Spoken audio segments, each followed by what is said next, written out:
নমস্কার, আপনারা দেখছেন কলকাতা টিভি ডিজিটাল। আমি রিয়া রয়েছি আপনাদের সঙ্গে। কম্বোডিয়া থাইল্যান্ড সংঘর্ষের আঁচ এবার কম্বোডিয়ার একটি মন্দিরে, যেখানে জেসিবি দিয়ে একটি ভগবান বিষ্ণুর মূর্তি গুড়িয়ে দেওয়া হয়েছে। জানা যাচ্ছে 2014 সালে এই মূর্তি স্থাপন করা হয়, যার উচ্চতা 328 ফুট।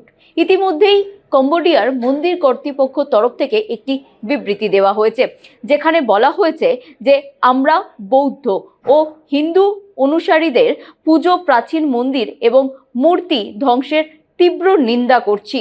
এবং যে ভিডিও ভাইরাল হয়েছে, যেখানে দেখা যাচ্ছে যে একটি জেসিবি দিয়ে একদল মানুষ সেই মূর্তি ভেঙে ফেলছে এবং অন্য সাইডে একদল মানুষ তারা দাঁড়িয়ে দাঁড়িয়ে দেখছে এবং আনন্দ করছে।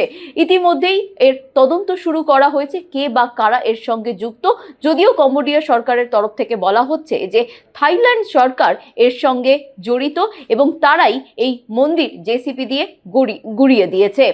আরও গুরুত্বপূর্ণ আপডেটের জন্য আপনারা দেখতে থাকুন কলকাতা টিভি ও কলকাতা টিভি ডিজিটাল।